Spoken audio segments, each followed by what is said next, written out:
여러분 반갑습니다. 오늘 또 이렇게 여러분 반갑게 만나게 돼서 너무나 감사합니다. 오늘 또 지난 시간에 이어서 시로 여는 근현대교회사 오늘 강연을 하게 되었습니다.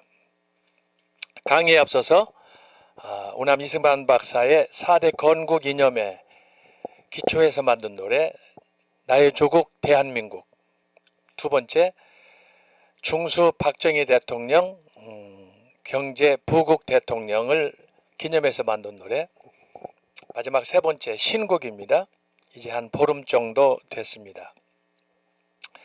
인천 상륙작전 기념 헌정곡입니다. 토요일 날 인천 상륙작전 기념식에 제가 초대받고 그곳에 가서 군악대와 함께 노래가 불려지게 됐습니다. 그래서 세 곡 듣고 강의 시작하겠습니다. 함께 부르겠습니다.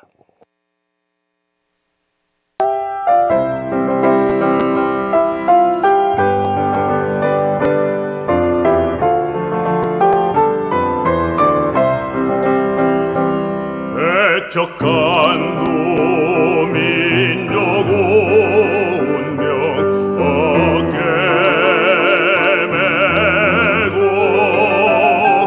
열강들의 각축 속에 독립을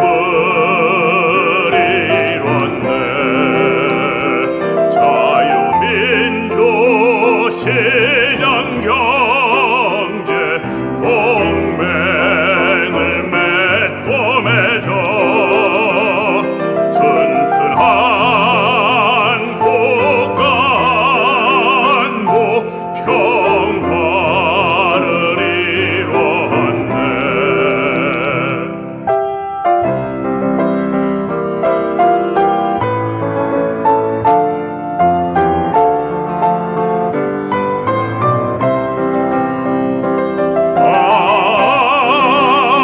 오남 이승만 나라 세운 건국 대통령. 오남 이승만 목숨 바친 대통령. 아름다운 나의 조국 불꽃처럼 타올라서 자손만대 영원토록 세계 속에 빛나라.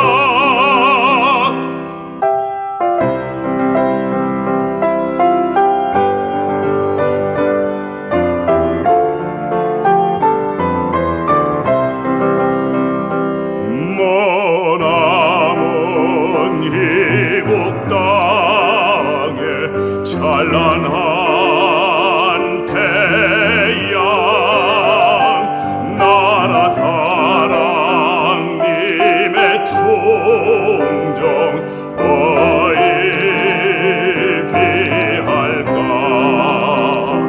영원 깃든 걸음마다 눈물 어리어도 이 한 몸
여었네.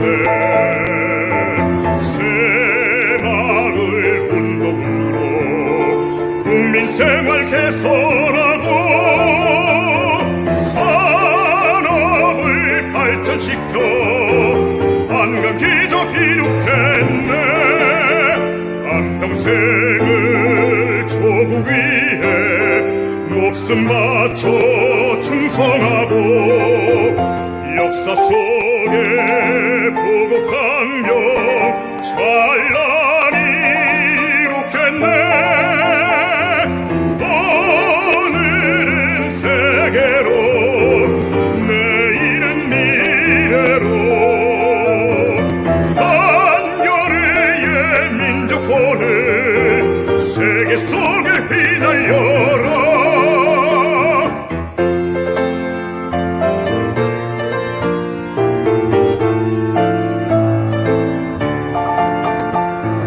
마을마다 도시마다 꿈과 희망 꽃 피우고 서로 돕고 세워주며 선진한국 이루었네. 국방을 강화하여 자유평화 드높이고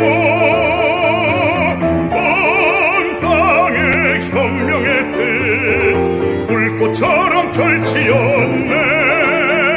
한평생을 조국 위해 목숨 바쳐 충성하고 역사 속에 보고 강경 찬란히 이룩했네. 오늘은 세계로 내일은 미래로 한겨레의 민족혼을 세계 속에 휘날려라.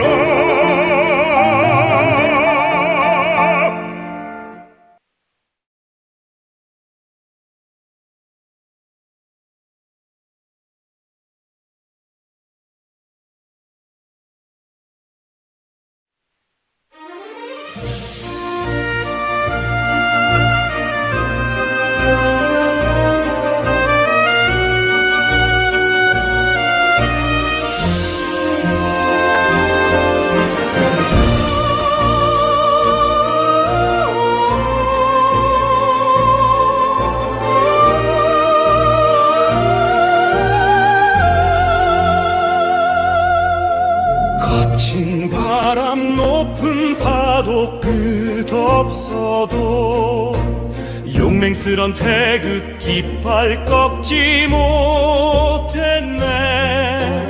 국민들의 환호 속에 힘찬 발걸음 우리들의 가는 길 자유기 뜰리라.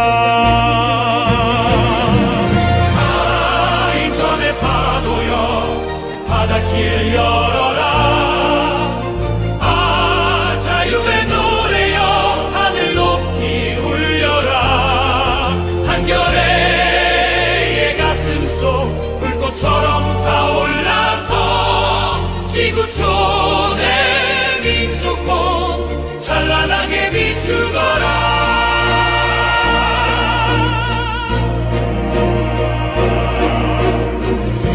살을 넘나드는 공포의 연장 조국 위에 흘린 피는 강물 되었네. 역사 속에 새긴 사랑 가슴에 품고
예, 여러분 노래 세 곡 함께 하였습니다. 자, 감사하고요. 자, 이 시간에는 또 제가 토요일 날 광화문에 나가서 현장을 보고 또 시를 한 수 준비했습니다. 그래서 벌써 몇 년 차 광화문 가는 길. 자, 여러분 함께 하시는 분들 많이 계시는데, 자, 잠깐 광화문 가는 길 시를 낭송하고 기도하고 시작하겠습니다. 광화문 가는 길.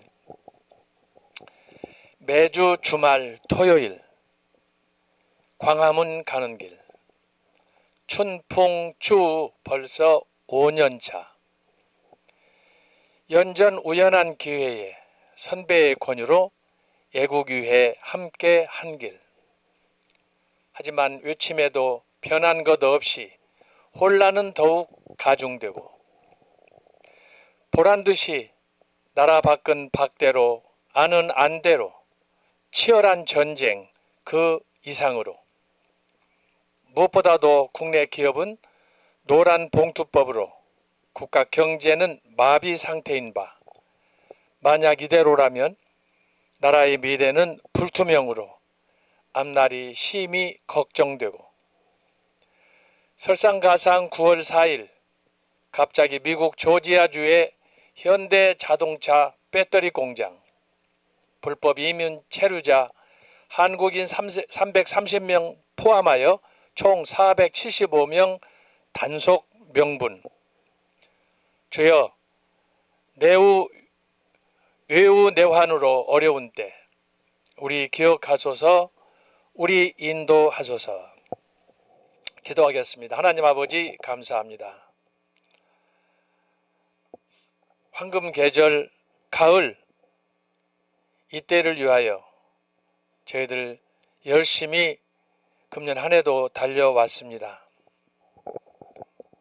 나라가 어려울 때, 또 교회가 어려울 때 어떻게 하면은 나라도 살리고 교회를 살릴까 하는 소원 하나로 지금까지 달려왔습니다.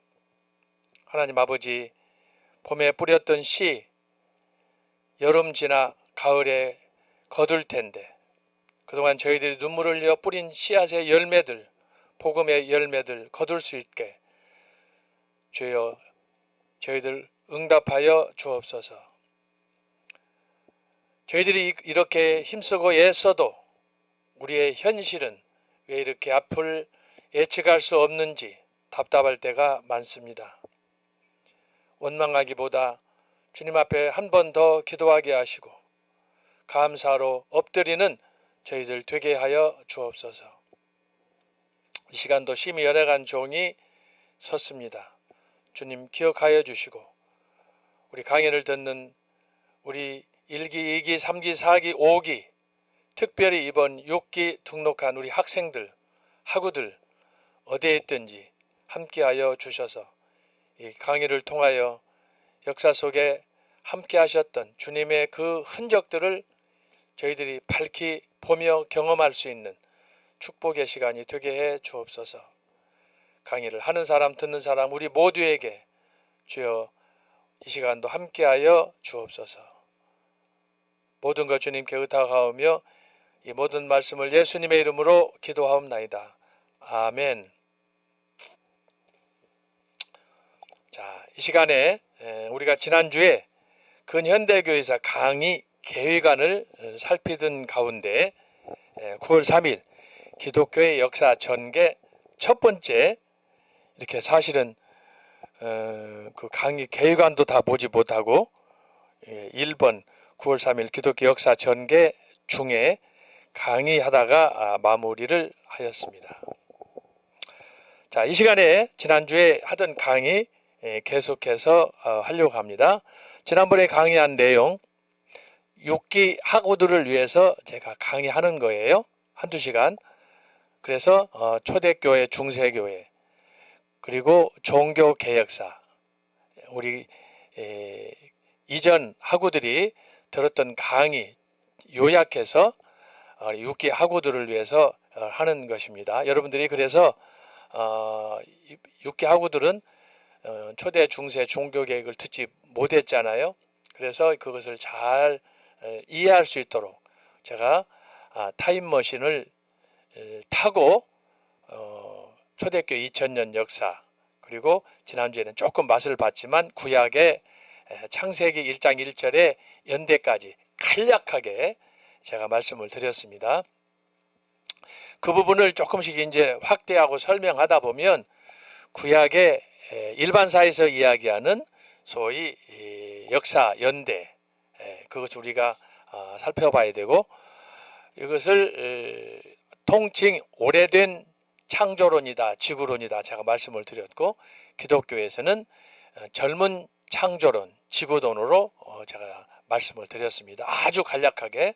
그래서 성경과 일반 과학에서 말하는 그런 우주 창조, 하나님의 창조 사역이 어떤 관계에 있는가 하는 것을 살폈는데, 우리 하나님의 말씀을 믿는 기독교는 젊든지 아니면 오래된 그런 세계관, 창조관이든지 그걸 다 포용적으로 우리가 수용할 수 있다라는 것을 말씀을 드렸습니다.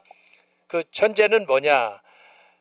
전지전능하신 하나님께서 이 모든 것을, 역사를 지배하시고 통치하시기 때문이다 라고 하는 것입니다. 그래서 그런 전제 속에서 제가 지난주에는 그림을 좀 삐딱하게 잘못 그렸는데요. 자, 오늘은 그것을 정리해 가지고 이 그림은 이런 식이 되겠습니다. 자, 역사는 자, 영원이에요. 영원부터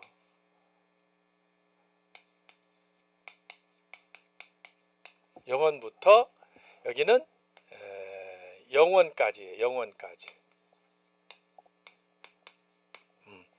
영원부터 영원까지. 자, 이것을 간략하게 위에다가 그리면, 자, 역사는 영원부터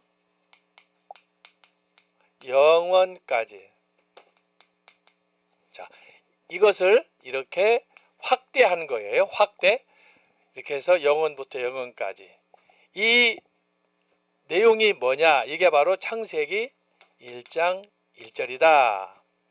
여기는 뭐냐 하면은 계시록 22장이다. 그래서 성경은 영원부터 영원까지, 그 하나님의 플랜이 영원부터 영원까지인데, 이것이 창세기부터 이렇게 쭉 계시록까지 전개된다. 이것을 이해하기 위한 방식 중에 하나가 이것이 바로 알파와 오메가다. 그 다음에 처음과 나중이다. 나중. 그 다음에 시작과 끝이다. 이렇게 설명을 하는 거예요. 자, 이렇게 하는 이유는 뭐냐?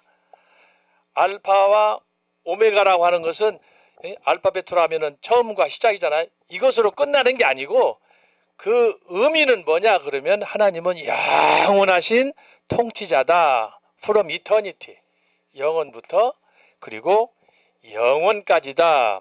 From eternity to eternity, 영원부터 영원까지. 그래서 여러분이 이것을 잘 생각을 해야 돼요. 여기서 그런데 생각할 것은 뭐냐? 영원부터 영원까지인데 제가 동그라미를 쳤어요. 이것은 말이 안 되는 거예요. 그래서 영원부터 영원이라는 것은 이 한계가 원래 없어야 돼요. 이해하시겠죠?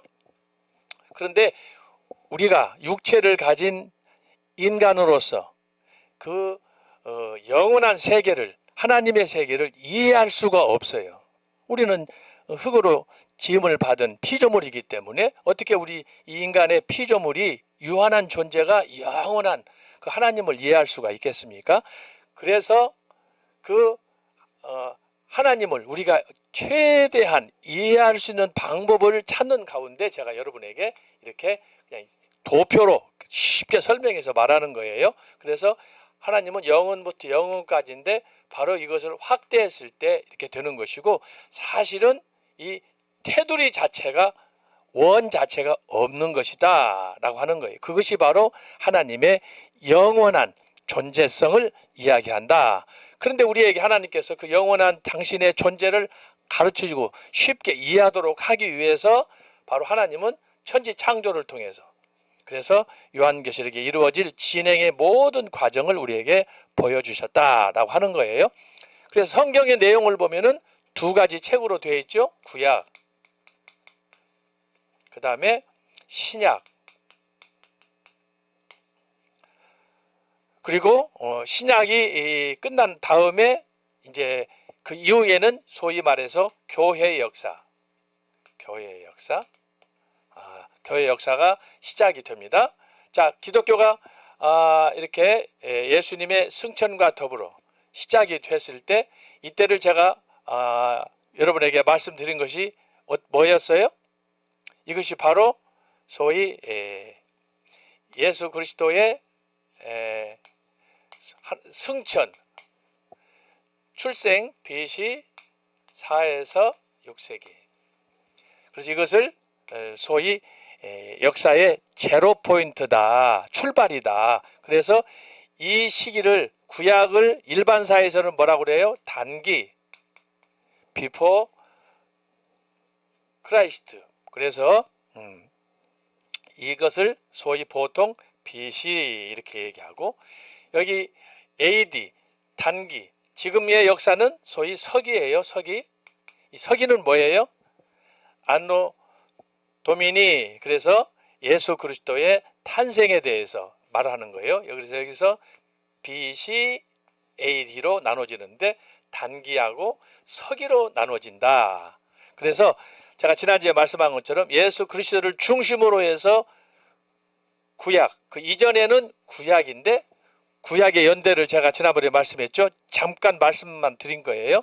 여러 학설이 있지만 그 중에 대표적인 학설이 아일랜드의 제임스 어셔 주교가 1950년대까지 연구해서 킹 제임스 버전에 기록된 그 연대표, 그것이 그대로 사용이 됐다. 그 연대표에 의하면 구약은 대체적으로 500년 단위로 이렇게 발전이 돼 있어요.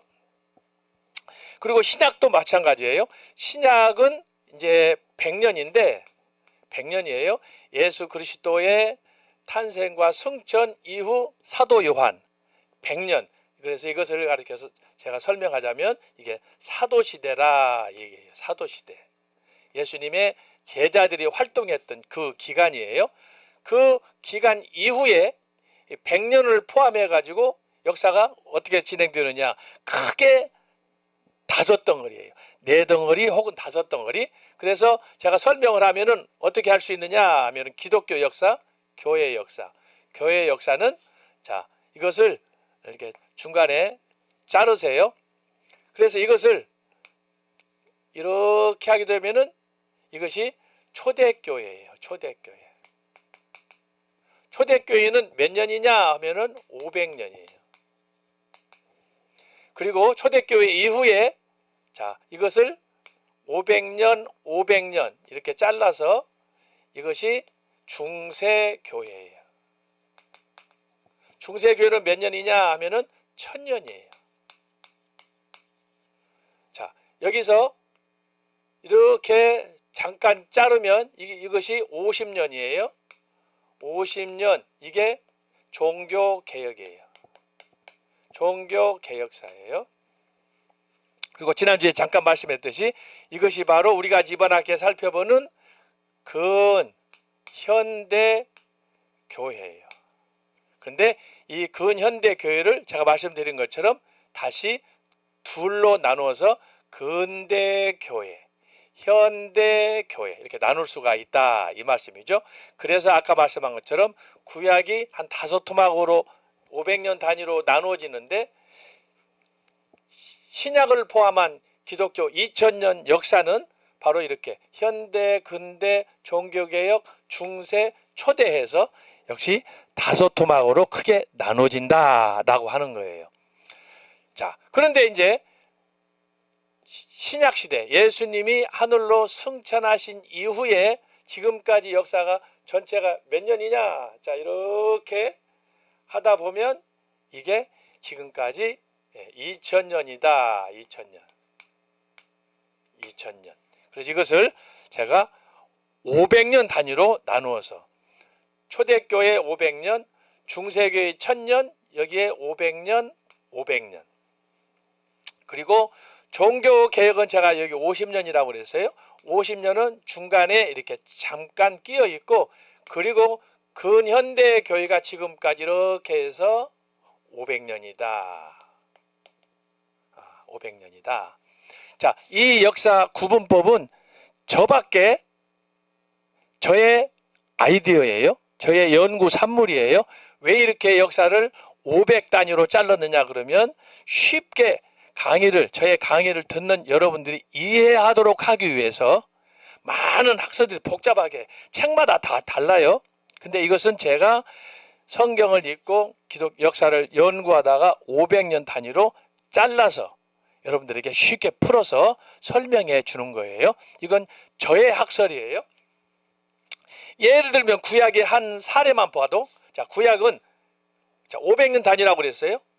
5토막으로 나눠진다고 그랬죠. 여기서 이렇게 500년 가면 예수님 이전까지, 이때까지가 무슨 시기냐 그러면은 소위 말해서 바벨론, 그리고 페르시아 시대예요. 페르시아. 여기가 BC 500년이에요.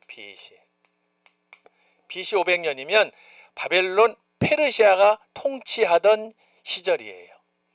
대체적으로 여기서 연대를 정확하게 쓰자면 539년이에요. 이게 무슨 연대냐 그러면 바벨론이 페르시아한테 망한 때예요. 망한. 그래서 이때부터 약 500년이 진행이 되는데 이 시기를 가리켜서 뭐라고 그러느냐? 중간기다 그래요. 중간기. 이 중간기가 특별히 이제 그 헬라 알렉산더의 등장과 더불어 그 소위 이제 그 헬라가 망하고 로마로 넘어가는 소위 격동기 이 중간 400년이에요. 구약에서도 우리가 출애굽기를 보게 되면은 이스라엘이 애굽에서 430년 압제를 받았어요. 노예로. 그런데 공교롭게 이 중간기도 대략 400년 동안 빛을 상실한 그런 어둠의 시기가 이때다. 그런데 출애굽과 달리 이 중간기 400년 동안에는 엄청난, 같은 400이라고 하지만 중간기 400년 동안에는 이게 격변하는 역사가 진행이 돼요. 구약의 출애굽기는 저기 애굽이 400여 년 동안 일당 독재, 바로 왕을 중심으로 해서 이렇게 쭉 진행이 됩니다만은 중간기 400여 년 동안에는 그리스에서 알렉산더에서 로마의 아우구스트로 넘어가는, 소위 그때 당시에 이제 로마의 초기 역사는 이제 저의 책 초대교회사 로마 제국과 기독교라는 그 챕터가 2장이 기록이 되어 있는데 거기에 보게 되면은 로마가 어떻게 형성돼서 어떻게 그리스 알렉산더를 제거하고 그리고 역사를 이렇게 쭉 펼쳤는가라고 하는 것이 거기에 나와 있어요.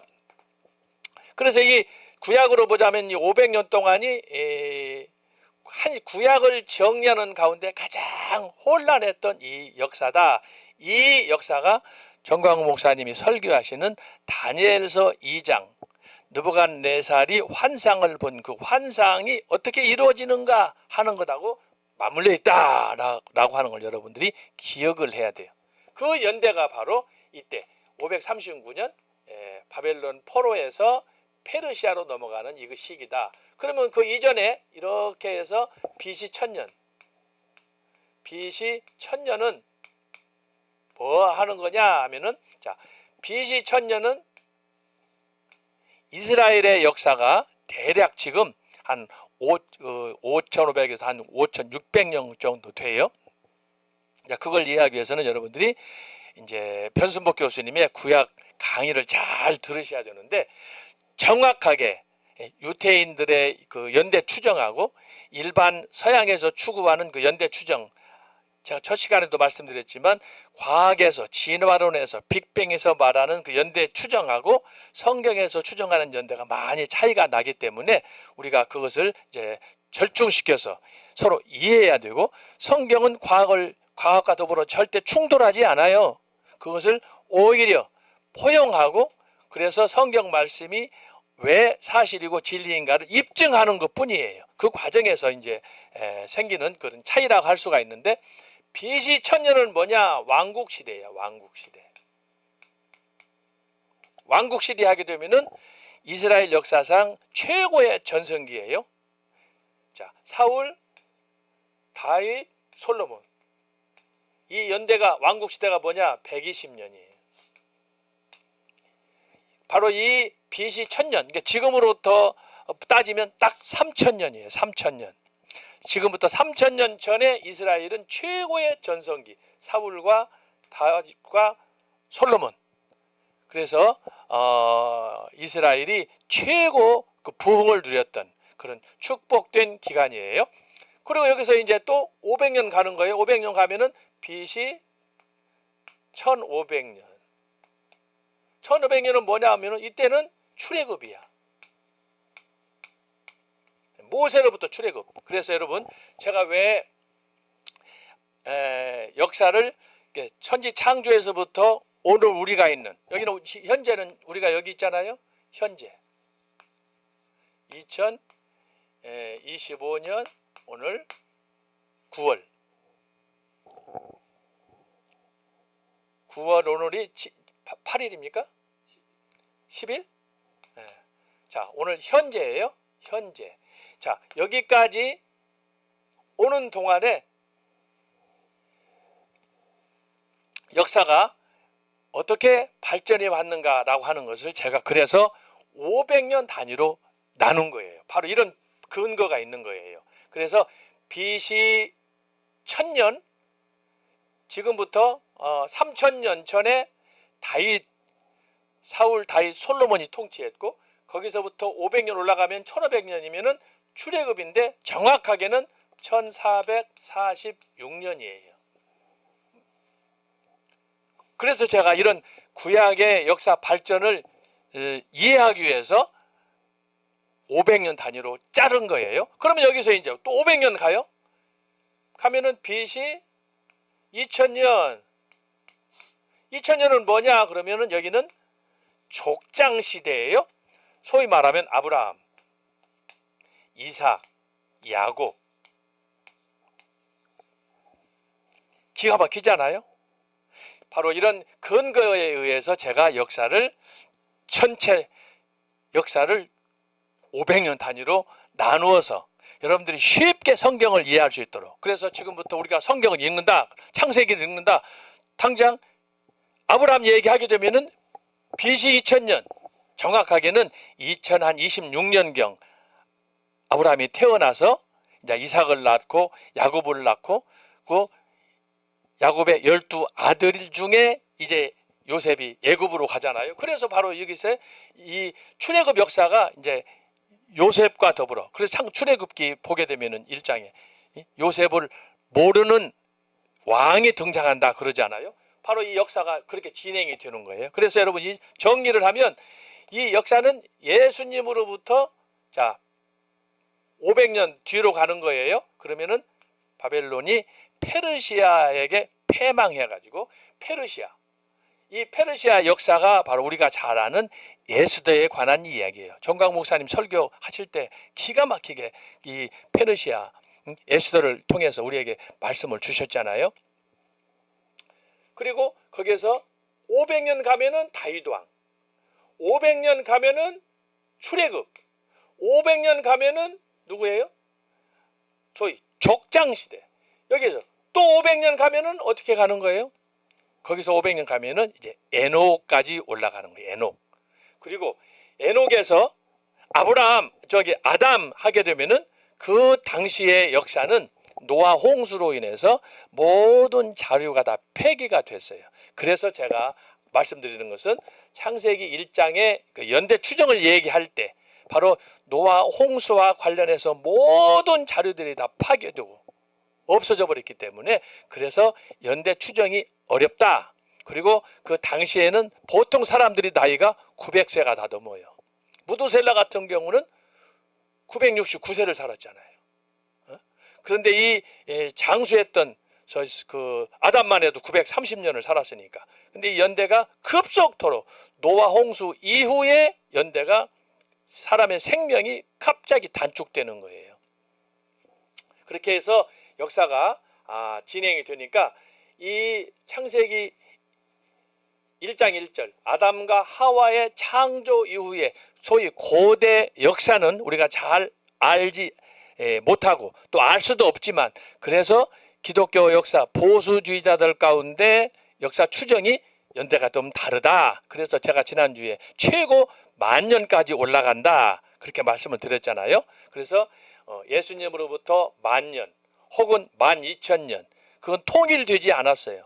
여러 학설이 있는데 대략 고고학에서 추정해서 봤을 때 성경하고 충돌하니까 그 충돌을 피하기 위해서 성경의 연대도 상향 조정이 돼서 이제 태초에 하나님이 천지를 창조하시니라 그 창조 역사가 4,000년 지난주에 얘기했듯이 제임스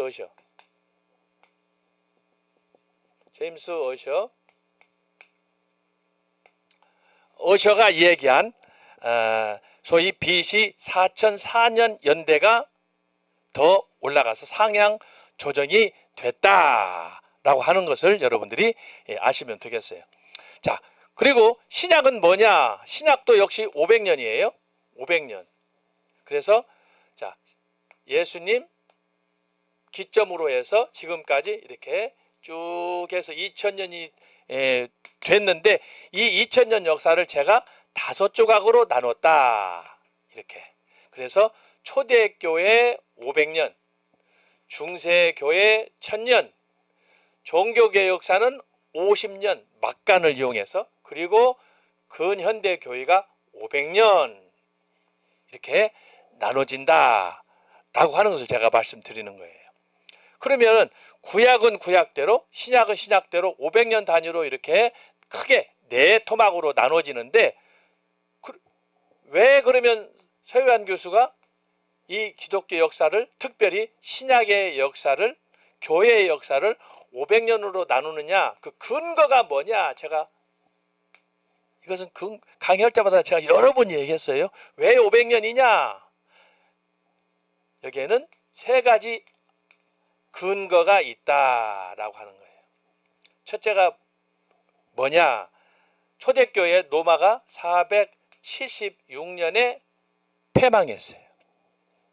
야만족에 의해서 오도 아케르라는 소위 야만족의 대장에 의해서 노마 이 노마는 영원하리라 팍스 노마나 영화의 평화는 오래 영원하리라 모든 길은 노마로 그래서 사람들이 노마는 망하지 않느리라고 생각했지만 노마는 허무하게 야만족에 의해서 패망했어요. 그래서 영원히 노마가 사라졌는데 이 476년 노마 제국이 패망한 것을 이건 제가 붙인 용어예요. 이것은 정치적이에요. 그래서 노마 제국이 망했어요. 두 번째는 뭐냐? 430년은 초대교회의 모든 역사, 신앙, 또 신학 이것을 체계화한 사람이 어거스틴이에요. 성 어거스틴 이것을 표현상 사상적이에요. 신학적으로 초대교회 어거스틴이 모든 것을 다 체계화해 놨어요. 교리적으로. 그런 면에서 어거스틴은 초대교회 500년 동안 사도 바울 이후 최고의 신학자예요. 그래서 어거스틴이 이걸 체계화 430년에 했고 또 마지막은 뭐냐 하면은 590년 그레고리 1세가 590년 교황제를 만들면서 그렇게 해서 여기 중세 1000년의 역사가 시작이 되는 거예요. 그레고리 1세에 의해서. 그래서 본래 그레고리 1세는 교황될 마음이 없었어요. 그런데 당시에 교황이 갑자기 죽다 보니까 그 자리를 후계자를 세워야 되는데, 이번에도 금년 5월 달인가 프란체스코 1세가 죽고 나서 지금 네오 14세가 지금 됐잖아요. 지금 천주교에서 난리가 났어요. 네오 14세가 교황으로 딱 등극을 했는데 미국인 최초의 교황이잖아요. 근데 이 양반이 막 지금 가톨릭에 대해서 정면 승부를 하는 거예요.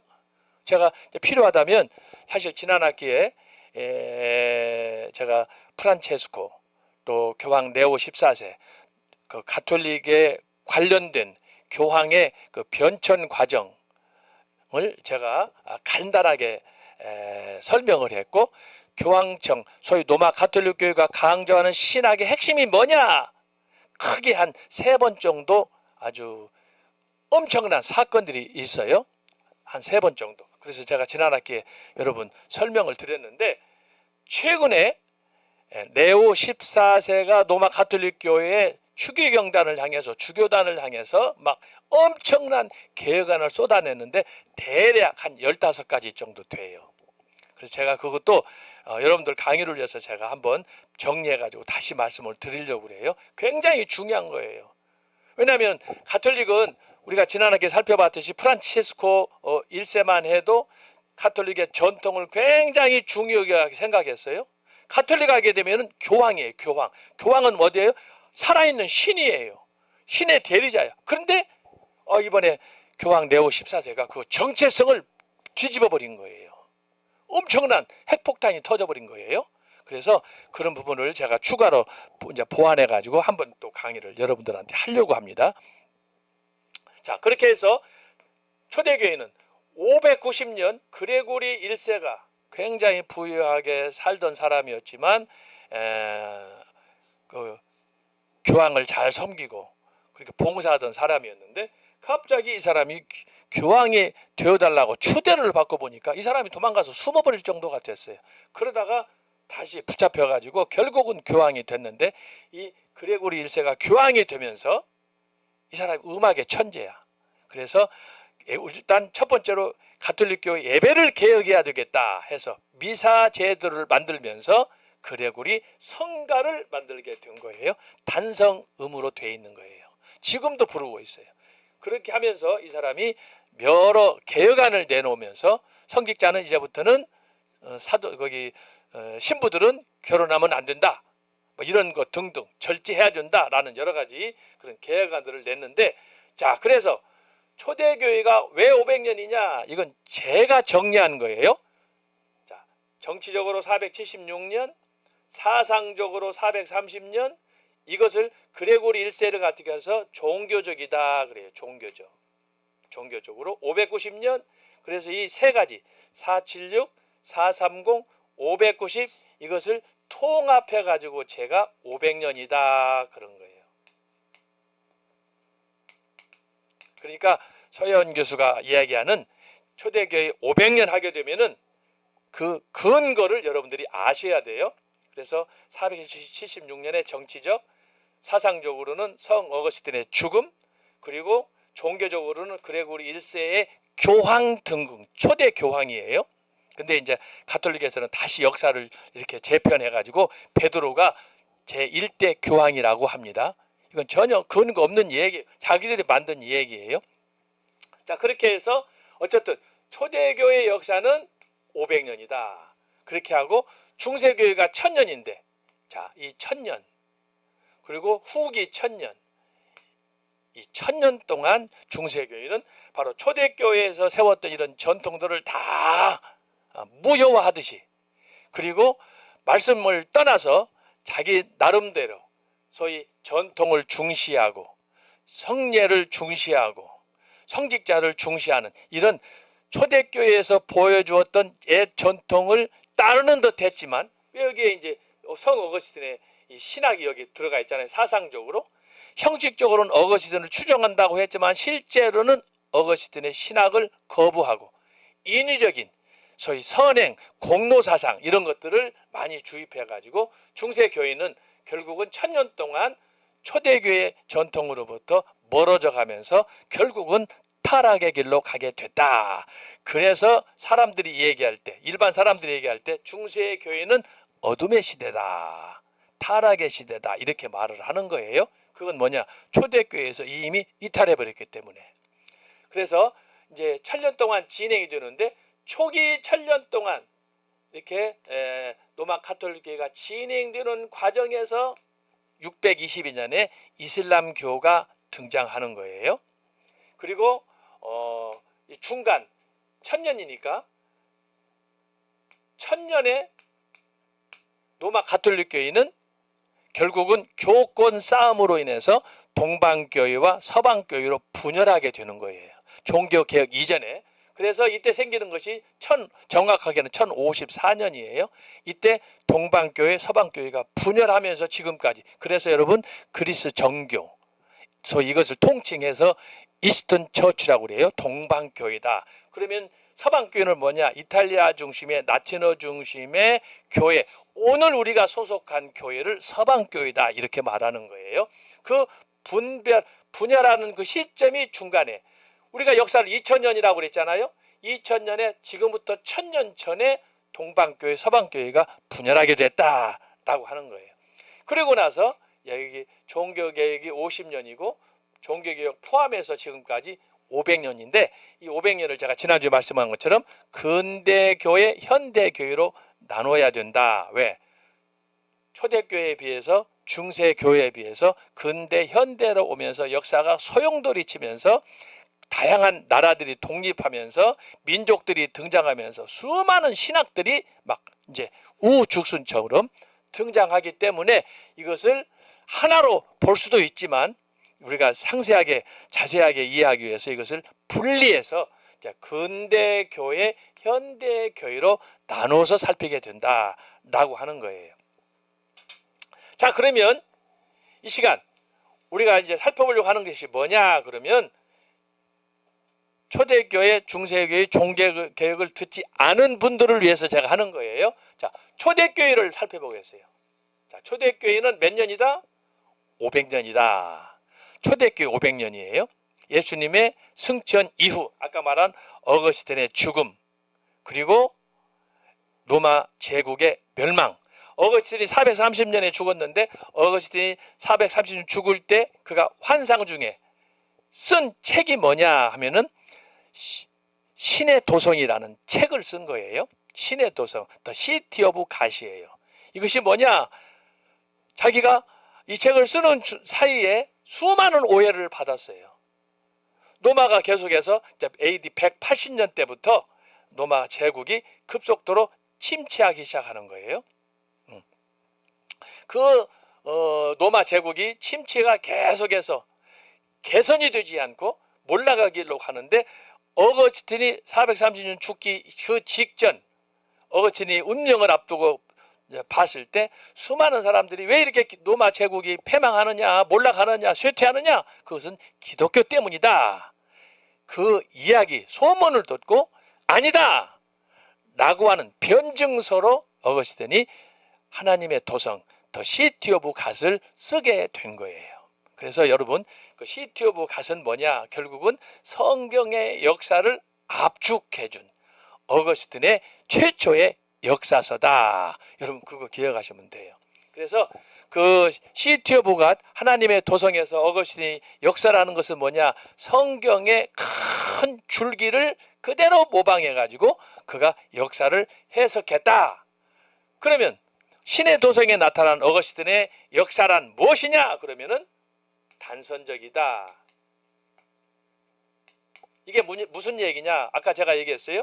알파와 오메가다. 시작과 끝이다.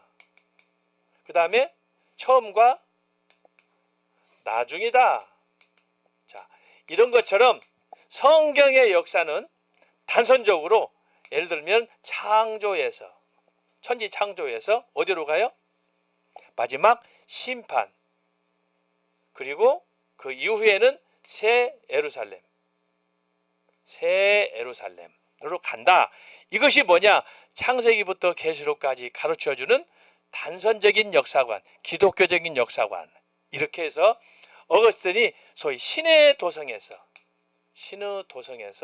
그것을 역설했다라고 하는 거예요.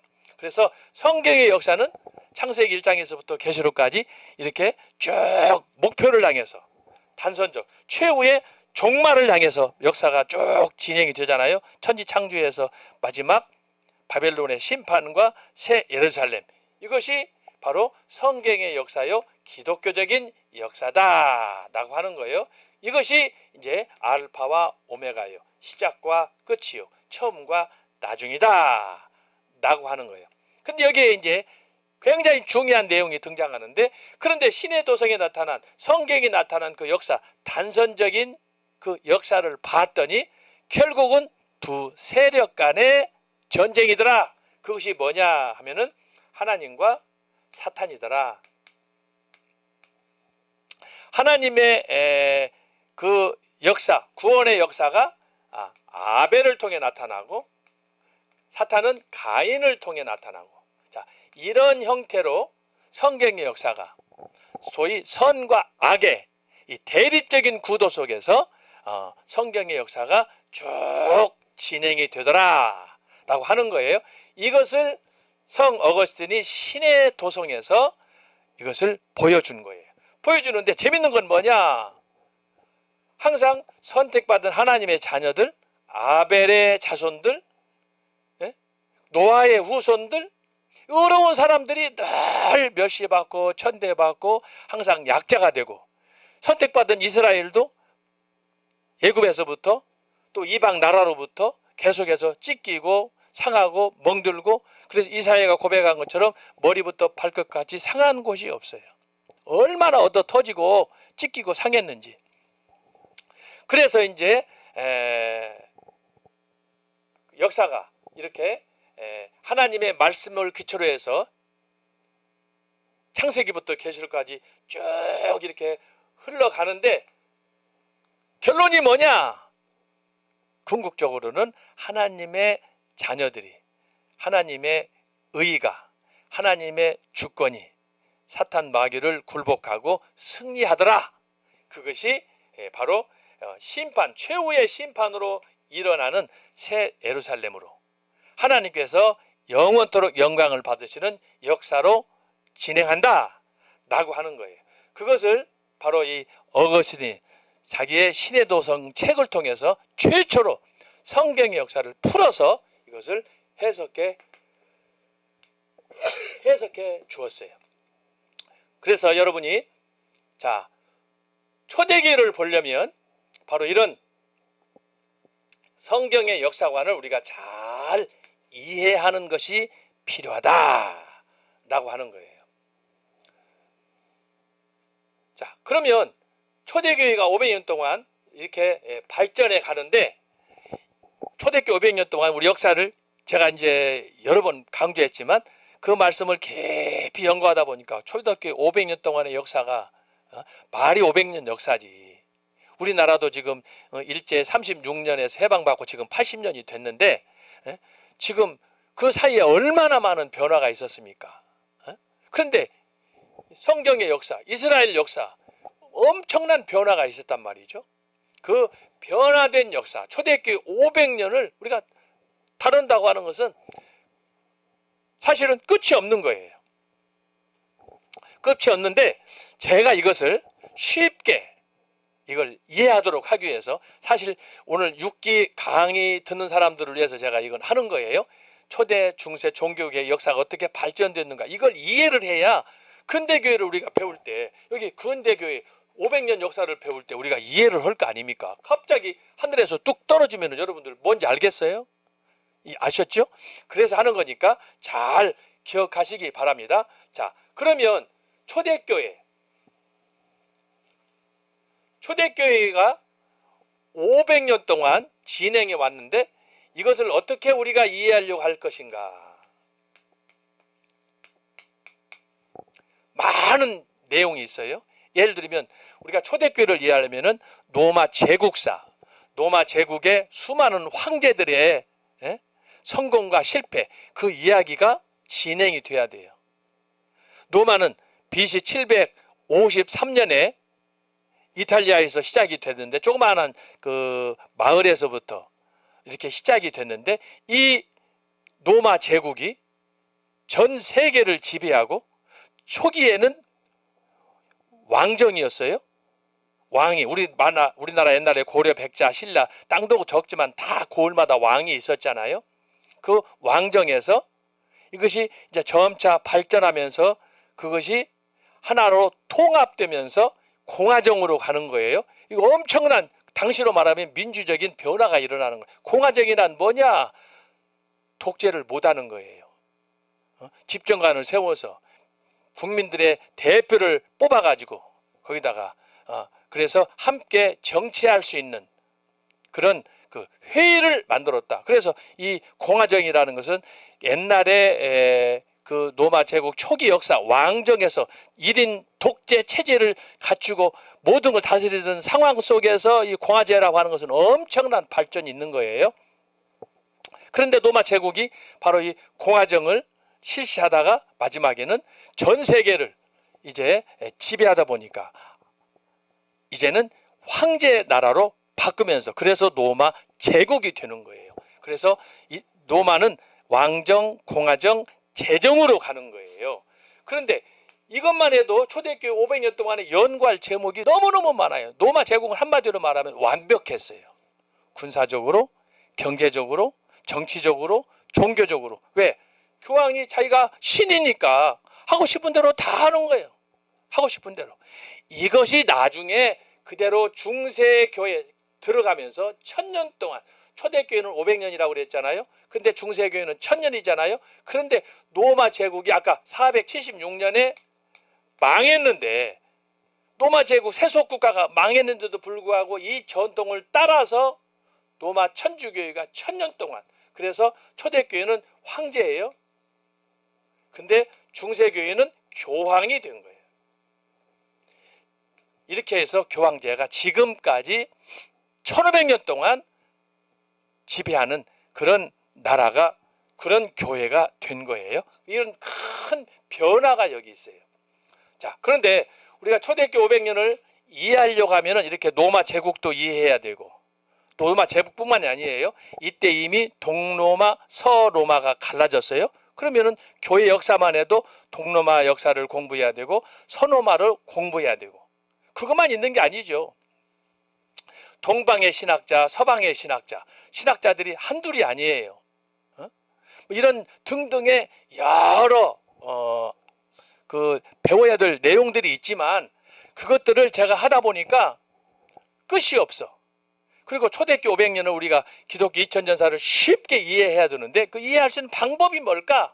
그렇게 고민하다 보니까 제가 초대교회 500년을 4가지 원리로 제가 정리를 하게 됐습니다. 자, 4가지 원리.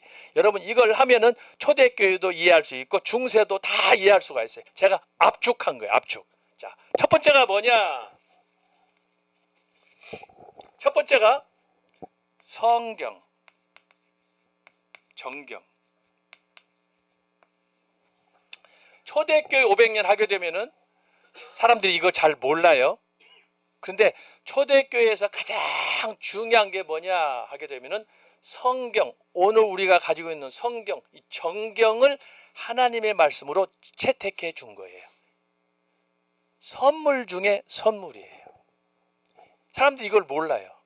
제가 요즘에도 유튜브 보면서 여러 학교에 교수님들이 뭐 이것저것 강의들을 엄청나게 한 걸 내가 일부러 강의를 해서 내가 유튜브를 다 검색을 해요. 각 신학대학교 뭐 교수님들, 교회사뿐만이 아니에요. 선교학, 조직신학, 뭐 어떤 교수님이 뭔 책을 내고 어떤 강의를 하고 뭐 제가 다 검색을 해. 특정인을 내가 지목하지 않지만 제가 다 이걸 봐요.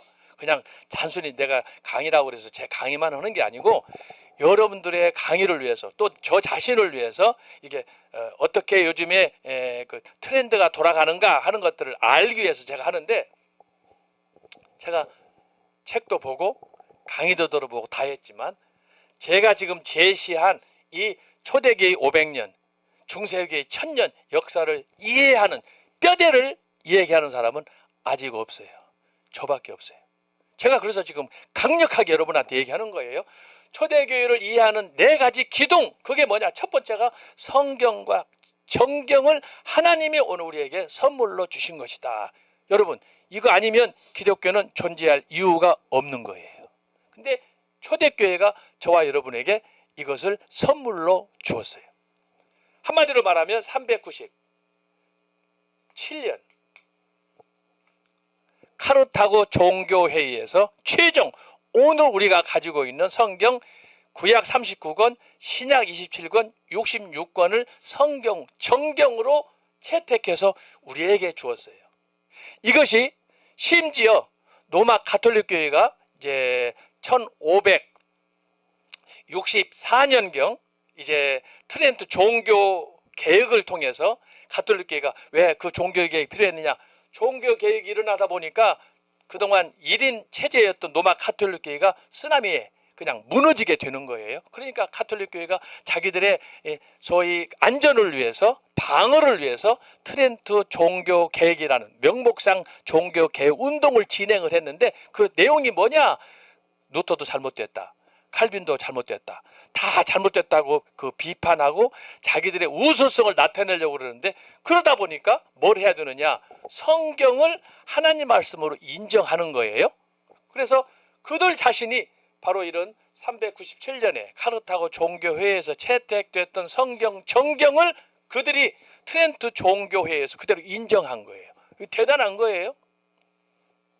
그만큼 성경과 정경은 매우 중요하다라고 하는 거예요.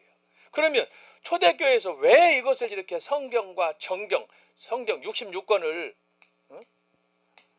우리에게 하나님 말씀으로 채택해서 주었느냐라고 하면은, 여러분, 성경 정경이 채택됐을 때는 이유가 있을 거 아니에요? 그 당시에 소위 가경, 그 다음에 외경. 가경은 뭐냐? 찌라시 성경들이 많이 나돌아다녔어요. 그 당시 초대교회. 아직 성경이 없으니까. 마태가 쓴 거, 바울이 쓴 것이 여기 예수님의 말씀을 제자들이 이렇게 기록해서 썼는데, 그때는 종이도 만만치 않고 뭐 여러 가지 도구들 만만치 않고, 또 통치, 로마 제국의 압제와 감시 속에 있고 여러 상황 속에서 성경을 통으로 묶어서 볼 수 있는 상황이 아닌 거예요. 사실 이런 전통은요, 제가 어렸을 때만 해도 시골에 살았을 때 소위 쪽복음이라는 것이 돌아다녔어요. 선교사들이 와가지고 성경을 살 돈도 없고 성경도 귀하고, 그러니까 마태복음, 누가복음, 요한복음 쪽으로 부분적으로, 요즘에 보니까 서점에 가면은 두란노 서원에서 그 성경을 갈라서 이렇게 복음서, 서신서 이렇게 나눠서 쪽으로 나눠서 한 5권, 6권을 해서 쉽게 가지고 다니면서 소지품으로 다니면서 읽을 수 있도록 만들었더라고요. 근데 제가 어렸을 때 한 50년, 60년 전만 해도 초등학교 시절에 그런 소위 그 기도원이라는 단체에서 그걸 만들어 가지고 쪽복음으로 줬는데, 그런 형태로 지금부터 2000년 전에 성경이 돌아다니는 거예요. 그러다 보니까 성경을 검증할 방법이 없는 거야. 이게 베드로가 썼는지, 이게 야고보가 썼는지, 사도 요한이 썼는지. 그러다 보니까 산에서 계시받고 뭐 은혜 좀 받았다는 사람들이 뭘 써가지고는 이것이 성경이다, 나를 따르라. 여러분, 그러다 보니까 이단들이 많이 생기는, 이게 거짓가예요. 사기꾼들이 많이는 짝퉁 복음이 돌아다닌다는 거야. 요즘에도 보면 그런 유중의 하나가 뭐냐? 소위 도마 복음이라는 거예요. 여러분 유튜브에 보세요. 도마 복음 돌아다니잖아요. 예를 들어서, 그리고 외경은 뭐냐 하면은, 가경은 아예 이건 사기꾼인데, 외경은 뭐냐 하면은 성경, 정경이 되기에 한 수가 부족한 거야. 1%가 부족한 거예요. 그것이 외경이에요. 외경. 이 외경 중에 여러 권이 오늘 로마 가톨릭 교회의 공동 성경 번역에 포함이 됐어요. 그래서 여러분이 우리가 가지고 있는 성경하고 천주교에서 믿는 성경이 그래서 다른 거예요. 그 안에는 이 66권 플러스 외경, 예를 들면 뭐 솔로몬의 지혜서, 에녹서, 바룩서 뭐 이런 것들이 거기에 몇 권이 들어가 있는데, 중요한 건 뭐냐 하면은 우리 정통 교회에서는 그것을 외경으로 1%가 부족하다라고 해서 제거하는 거예요. 그 제거 기준도 여러 가지가 있어요. 그냥 무조건 교회에서 이건 아니다 해서 잘라는 게 아니고, 정경과 성경 66권이 된 데는 초대교회에서 이걸 만들 때 원칙을 딱 세웠어요. 세 가지, 네 가지 정도 세웠어요. 자, 첫 번째가 뭐냐? 성경을 기록할 당시에 오늘 우리가 가진 성경은 뭐냐? 예수님의 제자들, 직접 예수님과 함께 생활했던 제자들이 기록했느냐라고 하는 거예요. 그렇지 않겠어요?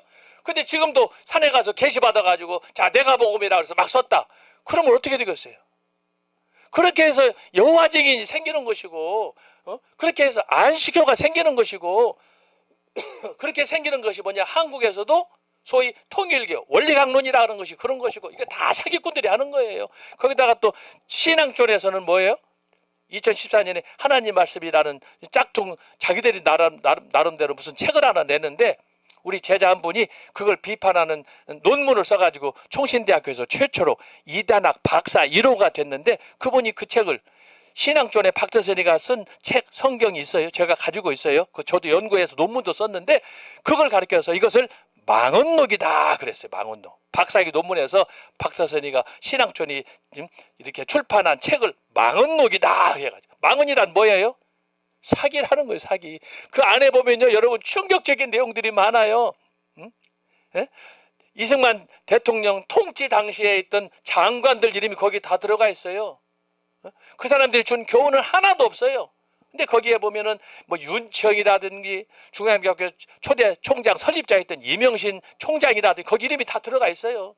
거기 보면은 그 사람들이 아무 말 한 것도 없어. 그냥 박대선 장로가 집회하던 그곳에 가서 뭐 은혜를 받았다는데 그게 뭐예요?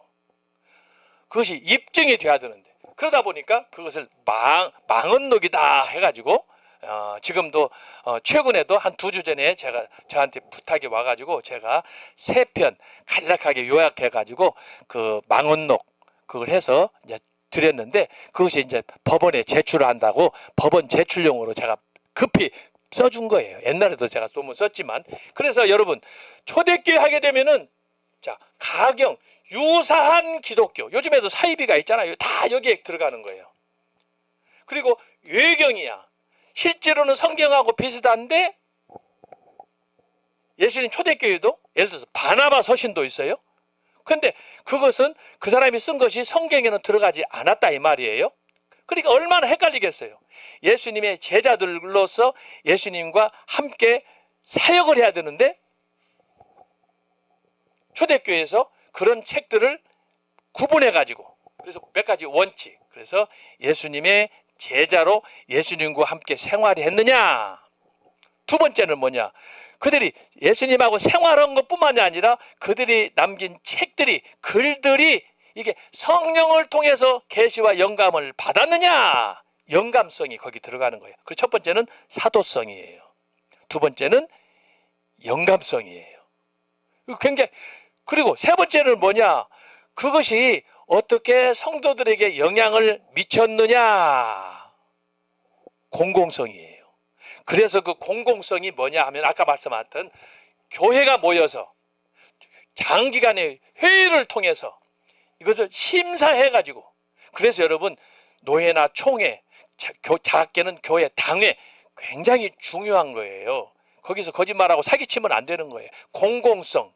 그래서 성경을 우리가 이렇게 66권, 구약 39권, 신약 27권 해가지고 66권 해주는데, 이것이 뭐냐 하면은 바로 예수님의 제자들이 썼느냐, 구약 같은 경우에는 모세가 썼느냐, 여호수아가 썼느냐, 다윗이 썼느냐, 솔로몬이 썼느냐, 직접적으로 선지자들이 이사야, 예레미야가 나오잖아요.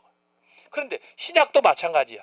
그와 같이 특별한 하나님의 계시를 받고 그가 하나님의 부름을 받고 썼느냐, 그거에 따라서 바로 이렇게 성경 정경성이 결정이 된 거예요. 그러니까 여러분이 유경 가경을 한번 이제 찾아보시면 알 수 있는데 많은 책들이 있어요. 그런데 하나님께서 초대교회 많은 목사님들, 주의 종들한테 특별히 성령의 은혜를 주셔가지고 이런 것들을 다 성경 66권에서 배제시킨 거예요. 그리고 397년 심지어 전주교, 우리가 생각하는 이단적으로 보였던 로마 가톨릭 교회, 하나님보다도 예수님보다도 교황을 더 중요하게 생각하는, 마리아를 더 우상시하는 그런 종교에 대해서 우리가 저격할 수 있는 근거가 되는데, 그들도 바로 이 성경을 인정해 준 거예요.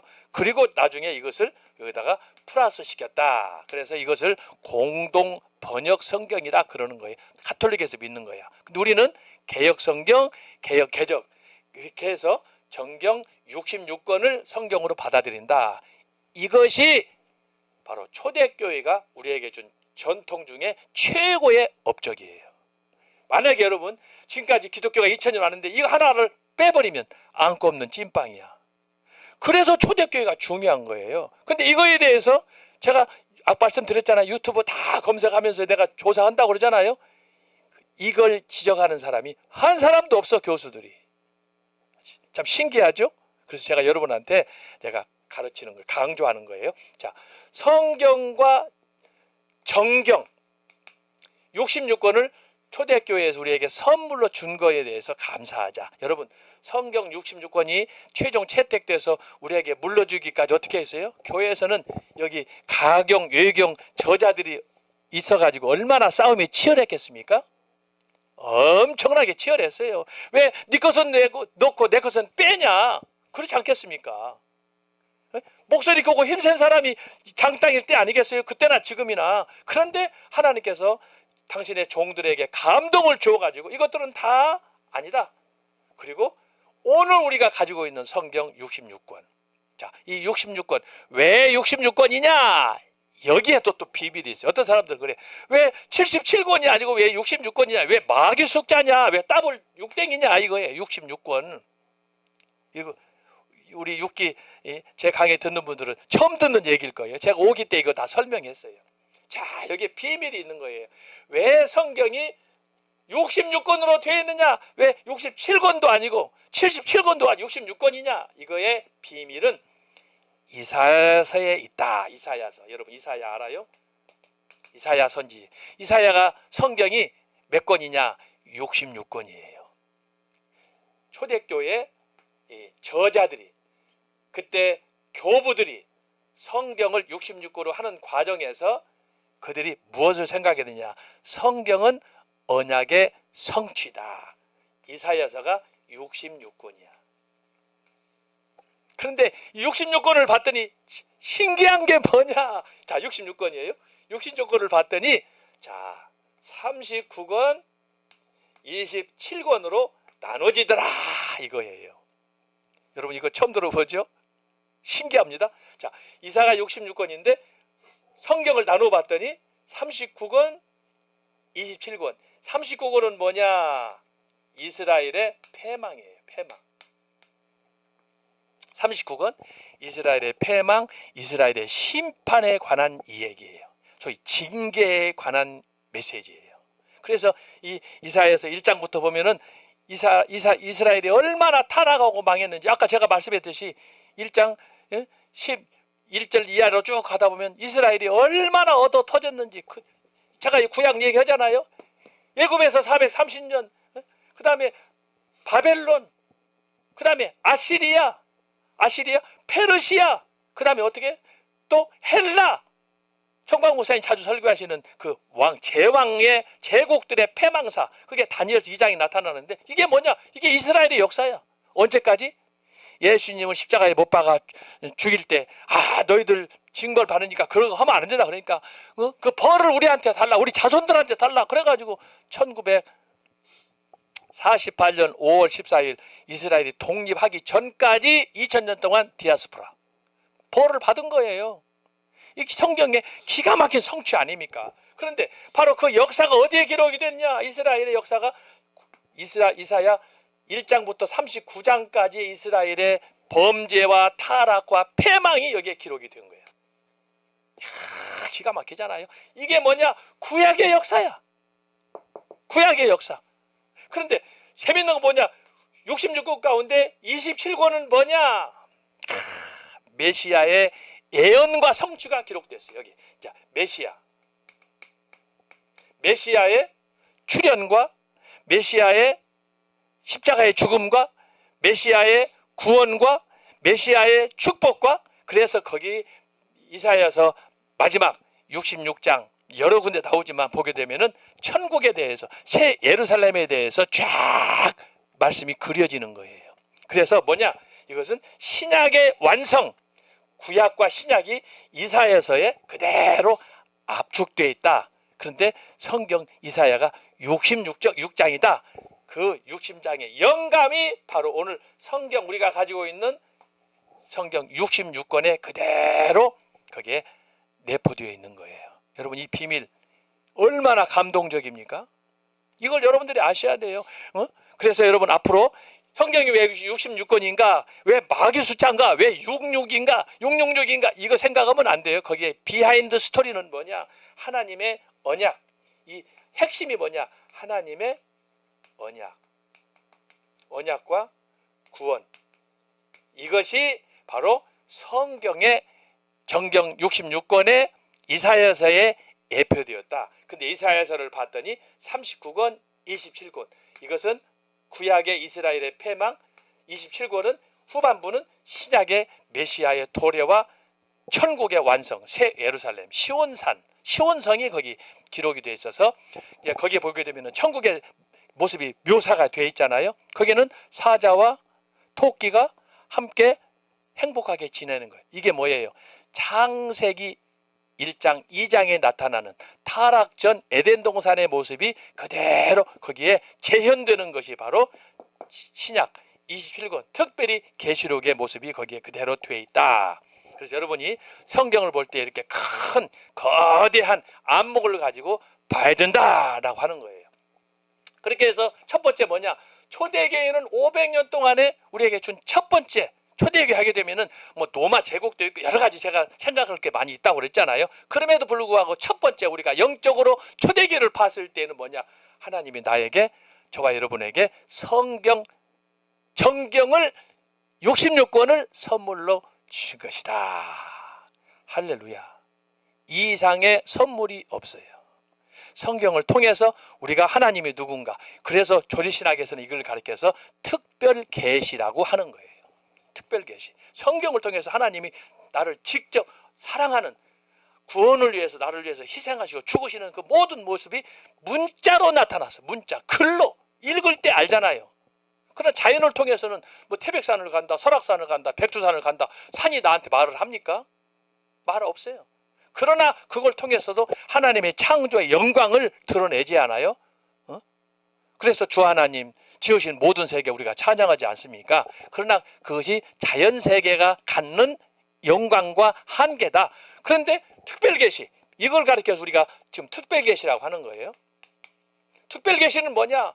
내가 이걸 읽음으로써 내가 직접 그걸 깨닫고 회개하고 결단하고, 이것을 하나님께서 성경 66권을 주셨는데, 이것이 바로 이사야서에 계시된, 이미 이루어진 일에 대해서, 이루어질 일에 대해서 그것을 이사야가 잘 정리해 주었는데, 거기에 기초해서 초대교회 목사님들이, 교부들이 성경을 66권 정경으로 채택했다.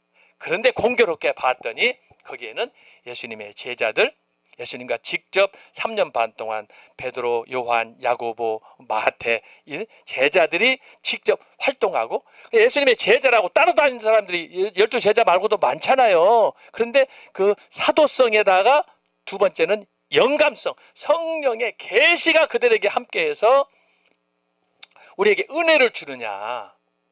그리고 또 하나가 뭐라고 그랬어요? 그 성경이 자기들만 믿으면 안 되잖아요. 그것이 공적으로 인정을 받아야지. 그래서 제가 말한 아까 당회나 노회나 총회나 기독교의 공적 단체가 갖는 회의, 그래서 민주적이어야 되고 정직해야 되는 거예요. 총회는 그것이 당회가 됐든 그것이 노회가 됐든 총회가 됐든 뭐 한 청년이 됐든.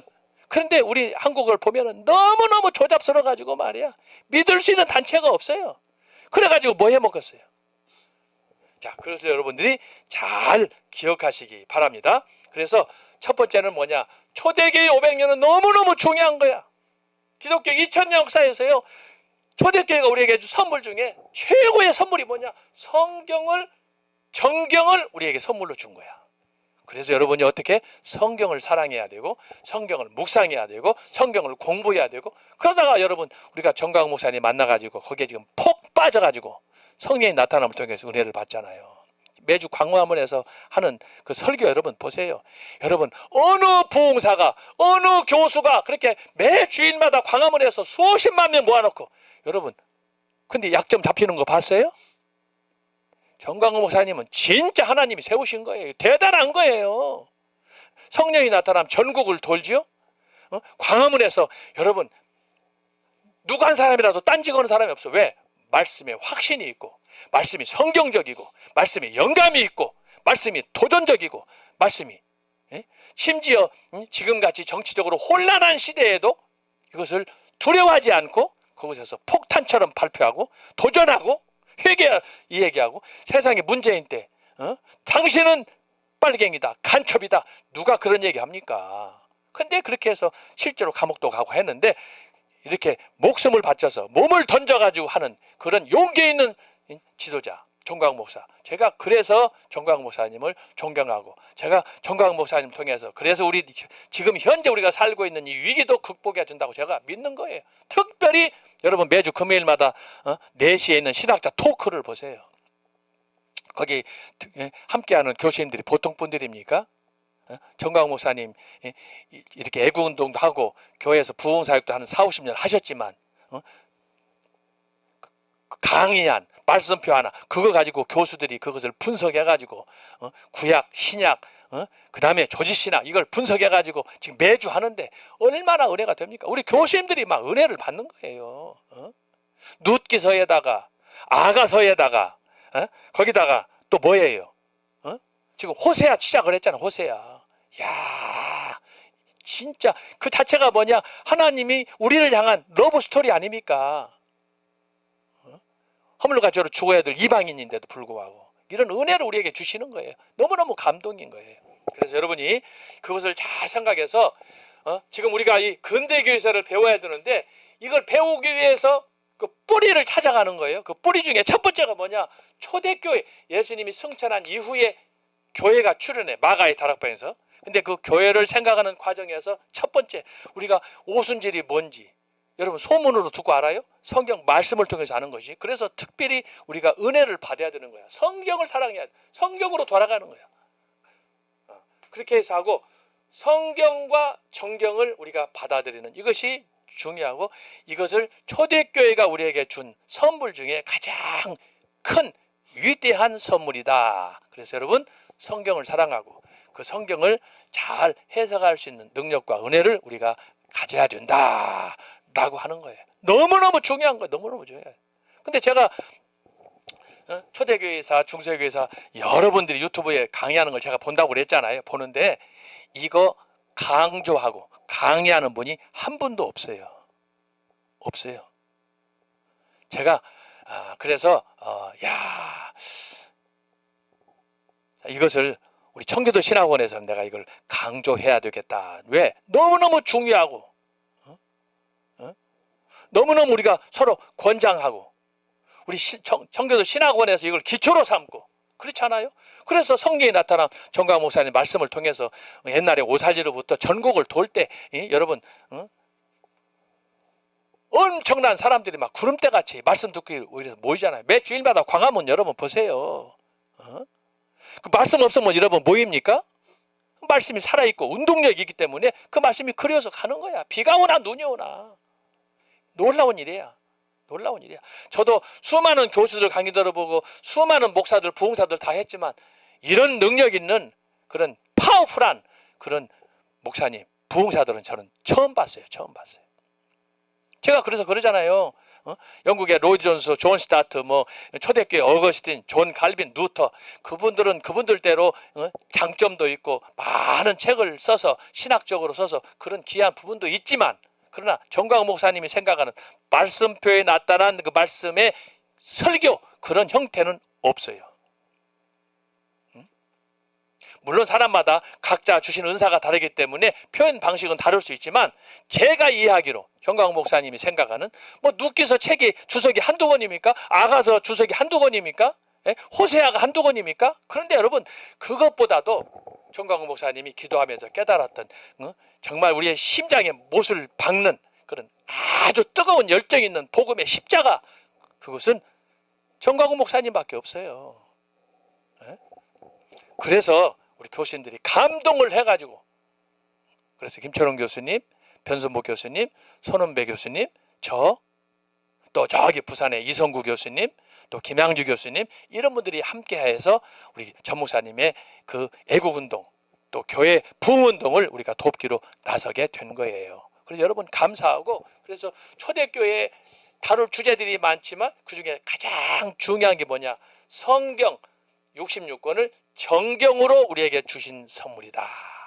그래서 여러분이 성경을 교회 갈 때마다, 기도할 때마다 꼭 들고 다니세요. 가방에다가 들고 다니든지, 그냥 핸드폰만 덜렁덜렁 들고 다니고 그냥 여기 있으면은 다 아멘 할렐루야다 그러시면 안 되는 거예요. 그래서 성경을 우리가 핸드폰 없을 때는 어떻게 했어요? 꼭 성경 자소 끼고 옆에다 끼고 다니면서 신방하고 다 했잖아요. 요새는 성경 들고 다니는 사람 거의 못 봐요. 이게 부담되고 짐이 된다는 거라. 무슨 짐이야? 적어도 우리 청교도 신학원 학생들은 그걸 각성하고, 그래서 핸드폰 들고 다니지 말고, 이게 핸드폰이 여러분 만사형통입니까? 꼭 제 말씀을 기억해서 성경 찬송 들고, 이게 다른 사람들에게는 이게 도전도 되고, 또 이게 다른 사람들에게 또 가르치신, 보여줄 수 있는, 그렇지 않은 이미지도 되고, 다양한 그런 또 특권도 있으니까 여러분이 그렇게 하시고. 그래서 어쨌든 초대교회 하게 되면은 가장 위대한 우리가 연구해야 될 과제가 뭐냐, 결국 성경 정경 66권이다. 이것은 평생 동안 해야 돼, 우리가 평생 동안. 그래서 오늘은 시간이 벌써 많이 가버렸는데, 다음 시간에 제가 나머지 2, 3, 4번을 하겠어요. 역시 2, 3, 4번도 제가 다 말씀드리잖아요. 제가 초대교회 500년사를 압축했던 저의 신학적 이론인데 역시 독보적이에요. 자, 다음 주 여러분 기대하시기 바랍니다. 기도하고 마치겠습니다. 하나님 아버지 감사합니다. 오늘 또 근현대 교회사에 앞서 초대 기독교 역사를 개괄하고 있습니다. 하나님 아버지, 우리가 잘 이걸 이해할 수 있도록 도와주셔서, 들은 사람은 들은 사람대로, 또 처음 접하는 사람은 접한 대로 하나님이 은혜를 주셔서 말씀 속에 능력을 덧입는 우리 모든 청교도 신학원 학우들이 되게 하여 주옵소서. 감사하고 예수님의 이름으로 기도합나이다. 아멘.